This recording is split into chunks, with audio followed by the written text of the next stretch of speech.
Parents being prepared and researching in advance is so important because in that moment, you don't want to think about it. You want to have your emergency list ready with the weight of your baby, your allergies of your baby. You want to be ready with your emergency list. And then you want to know when to go to the hospital, when to call your pediatrician, when to go to the ER.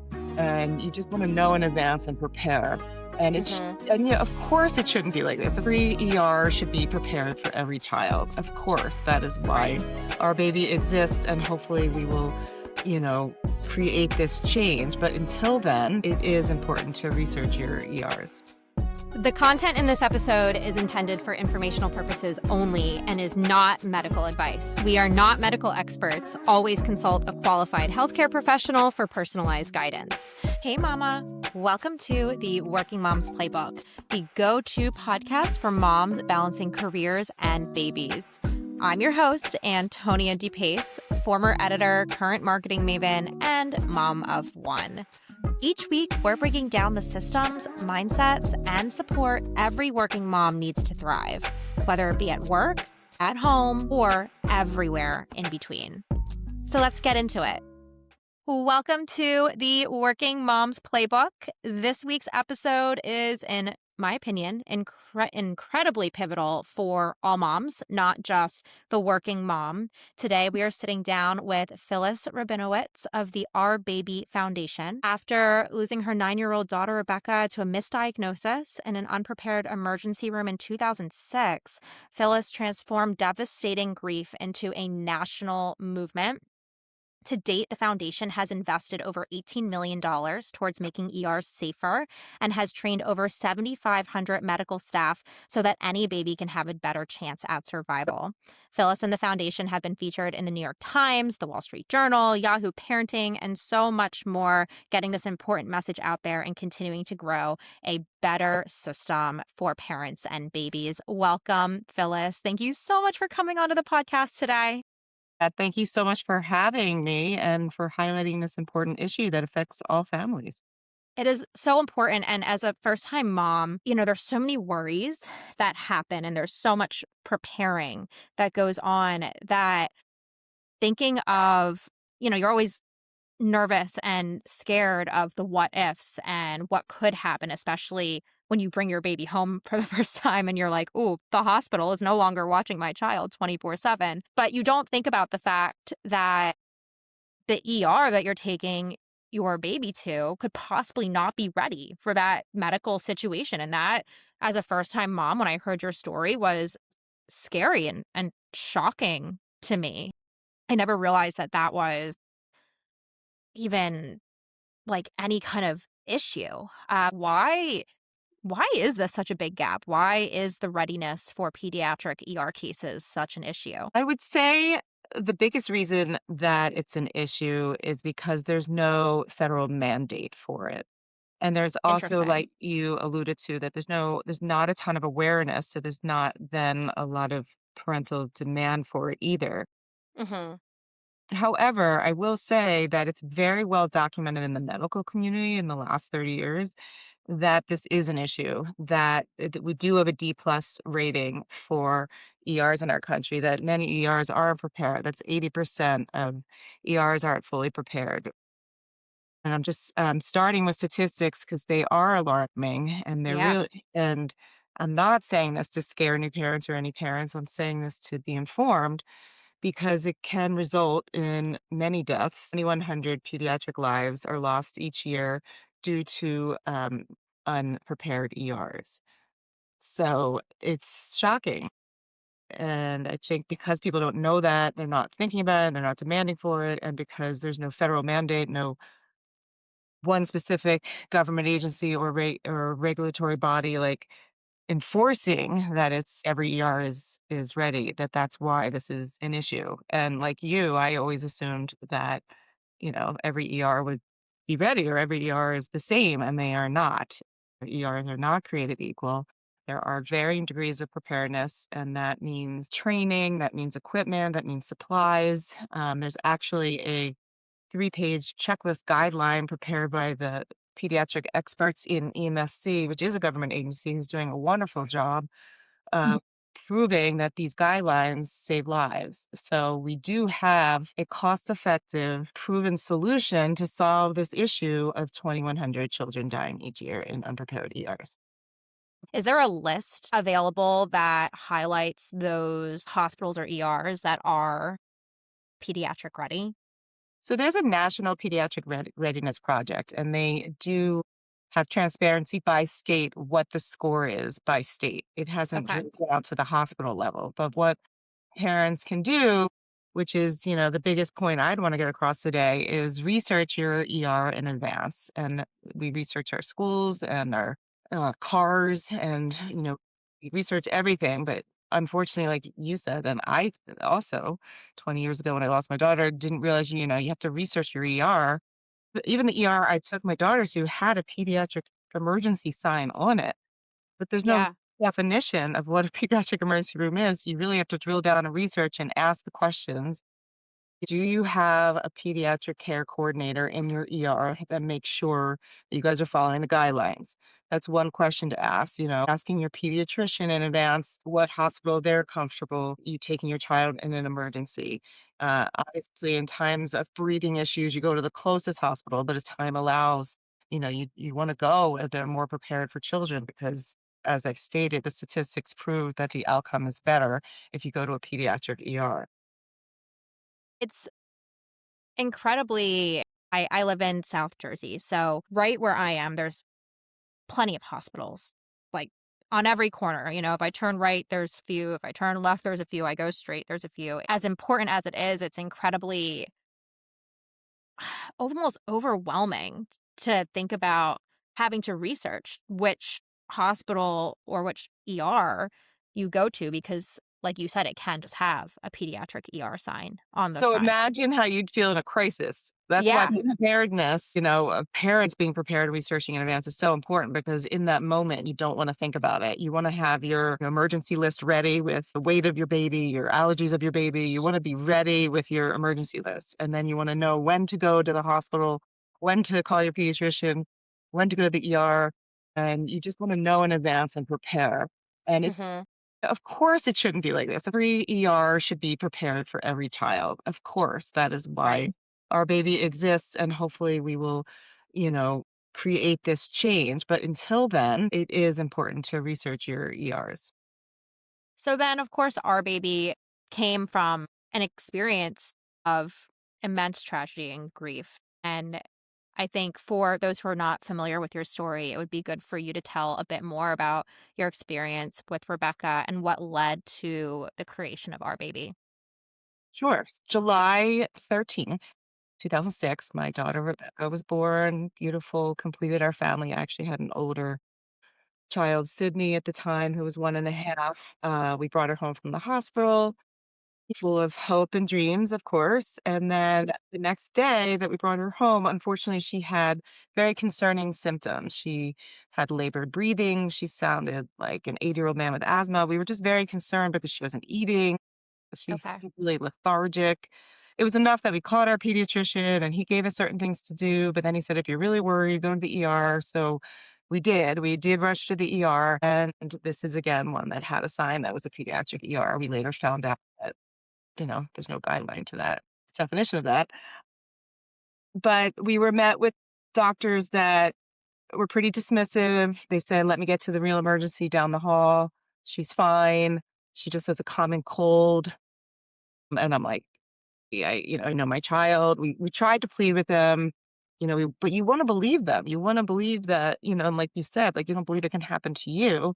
So you want to believe, and they said your daughter's healthy. I was like, okay. So we brought her back home. And then unfortunately the next morning she was crying inconsolably. And we had to call again. We called 911 this time. They came with the ambulances and unfortunately she passed away there. And we did an autopsy at state hospital and we later found out she had enteroviral infection, which is important just to talk about because the crux of the issue is that babies aren't many adults. So it's a totally separate field of medicine. That's why babies go to pediatricians and not internists.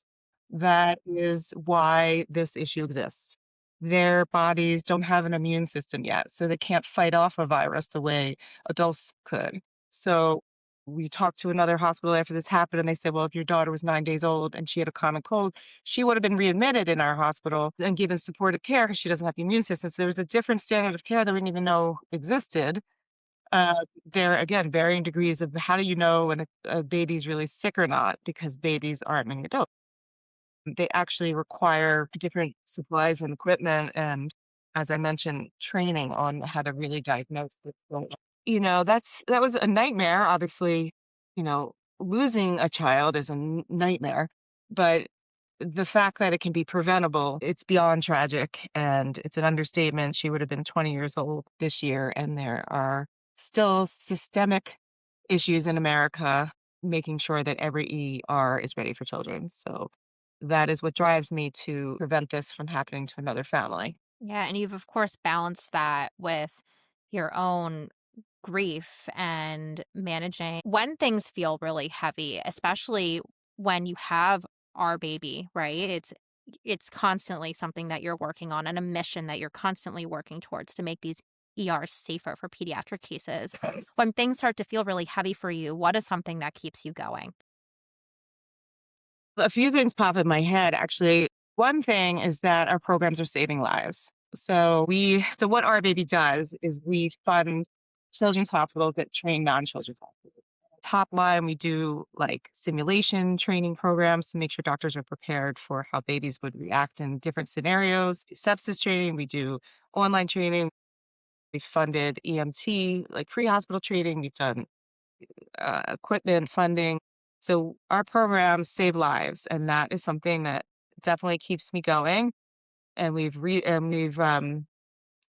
spoken to the doctors that have gone to our training and have said like it's making us more competent and confident. And we've never been turned away from a hospital for this trainings, which also keeps me going that there is such a need.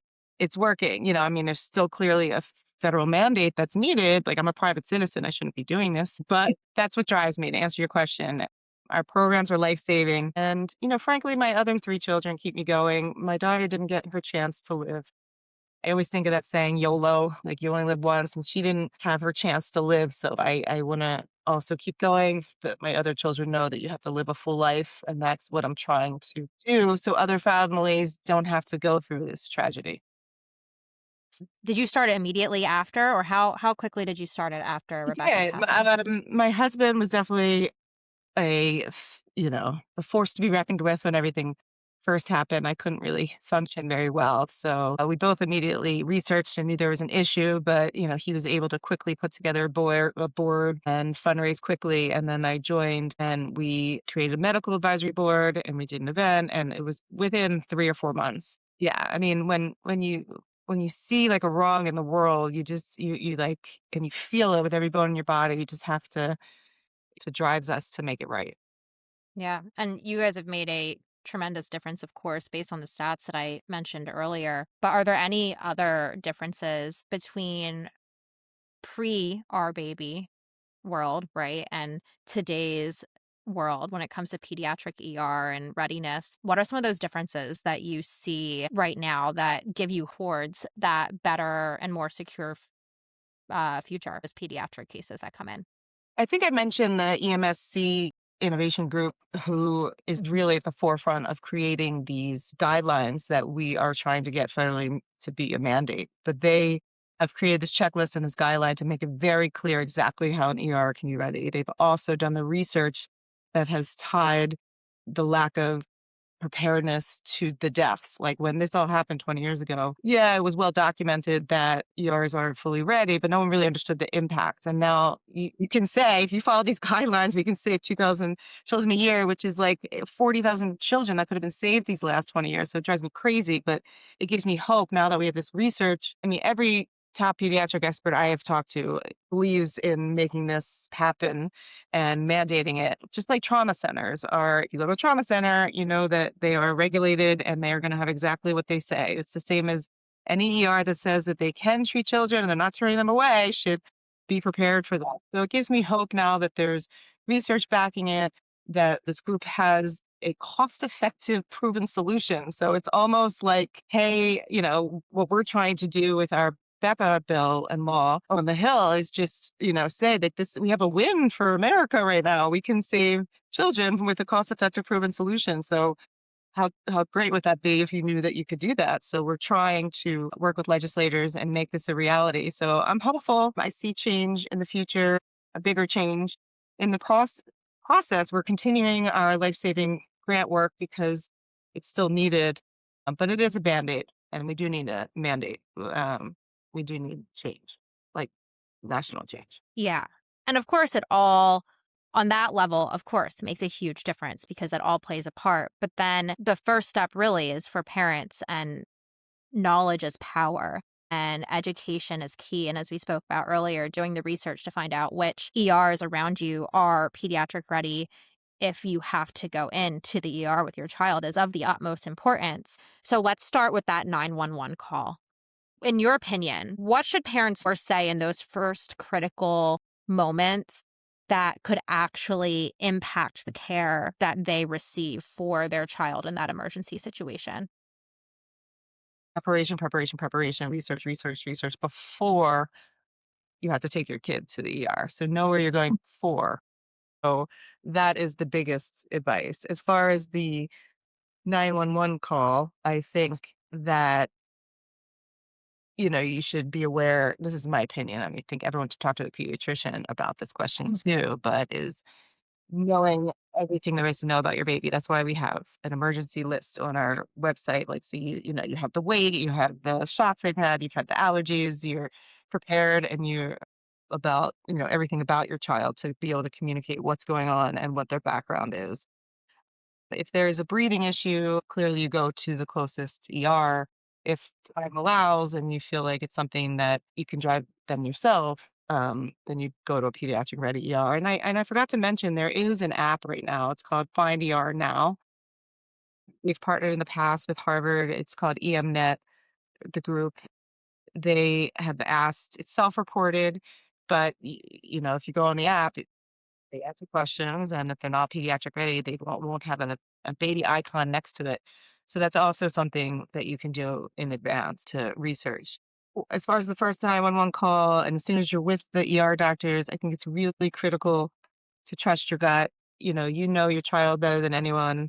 I think that you can always ask for a second opinion. It's really important. Parents don't think they can challenge doctors. And this is no like anti-doctor podcast. Like I love like all the doctors on our medical advisory board. I love my own pediatrician. This is just working together with the medical community to make sure they hear you, make sure that they're hearing your concerns, and oh, maybe we can ask for a second opinion if there's a pediatric specialist in this area. It's really collaborative medicine, and if you're not comfortable, you should always ask for a second opinion. And you should always trust your gut. Yeah. And for those listening, I will link that app that Phyllis just mentioned in the show notes for easy accessibility because I believe everybody should take a look at that. I know I will be after this recording, after this interview. When it comes to actually getting to the ER, are there questions that a parent can ask to the medical staff there that can help to give a better sign as to whether or not that ER is pediatric ready or not? I would research in advance and call Yeah. or go there, like same way you go to a car dealership, or a school, and just say, number one, what is your pediatric ready score? Ask them. You want to score, obviously you want to score 100 or 90 or above. But again, we rank D plus, so many hospitals are 60, 70. So you want to know what their score is. If they don't have that readily available, one indicator is something called a PEC. It's a pediatric emergency care coordinator, which is Okay. what a person that is in charge of making sure that the ER is pediatric ready. So you can ask if they simply have a PEC. That is one indicator that they could be with pediatric ready. Pediatric emergency training isn't required, unfortunately. So you can also ask if they do ongoing training in advance. Okay. Again, you can ask your pediatrician where they recommend to go. You can check the app. Unfortunately, that's all you can do at this point is research that way and, ask for specialists if they have them. Not every ER is going to have them, but you can always ask. Until we make this change, this is the issue. Having that readiness and preparation from prior research, as you mentioned, is certainly something that can help in those situations. But then also knowing those questions to ask once you get there, regardless of whether or not you've done that research, is certainly helpful as well. Because it puts you in a little bit more of an authority to over your child's care. Yeah, and, like, hearing us speak right now, like, this is a national crisis. This is alarming, right? This Yeah, is unacceptable. So, I hope, like, parents wanna not just advocate for their own child, but they wanna, spread the word and talk to their friends about this issue and their pediatrician and really help us make change because it's really unacceptable. It's really I mean, there's nothing it that I is. do that's gonna bring my daughter back, but, like, and I know every ER doctor, I'm sure is wonderful that and um, they are trained like 0 to 21 years old to manage kids. So it's not a doctor issue again. It's a system issue because they aren't required for ongoing training. They don't see children as frequently as maybe as some children's hospitals. Like let's say they're in a rural ER hospital. So they just don't have the experience and the ongoing experience. So this is a system wide issue, not like, again, a personal doctor issue. So it's Right. really about getting the system in America changed. That is very alarming. And I feel like saying that we're D plus, it sounds like it's risky to take your child to an ER. And I'm saying like it kind of is. So it's Yeah, terrible. it It's sounds it's terrible. It's bad. terrible. Yeah. So you know, it's researching, it's advocating, it's helping us make change. Let's do this. Every single parent should be advocating, like you said, not just for their own child, but for all the children out there because it is unacceptable. When it comes to the work that you've done over the past 20 years, what has been the biggest surprise that you've experienced from the impact of our baby, whether it be from families, hospitals, or even policymakers? Actually, all 3 have surprised me. So, number 1, it surprised me that no hospitals ever turned down our training. So, there is definitely a need there for continuing pediatric emergency training because it's not mandated, so the hospitals aren't always funding it. So, the fact that no one's turned it down, that's surprised me. It surprised me that many families don't know about this issue because it's well documented in the medical community. And even if they have heard, like, a little bit about it, they just never think it can happen to them. I didn't think it could happen to me. Just my knowledge and where I lived and everything, but it could happen to anyone anywhere, and it doesn't discriminate. So the fact that a lot of parents aren't aware of this national crisis surprised me. And then I think the biggest surprise to me is that we have cost-effective, proven guidelines that can save 2,100 children a year, and it's not being enforced. Is why we need the change. So that's my biggest surprise. It's almost like every cause is important, but I kind of always relate to pediatric cancer because it's around the same amount of children, unfortunately, that pass away each year. But we have a cure, and they're both equally important and should have the same resources. But we have a cure. So imagine if there was a cure for like, an issue and they're not being given it. Right.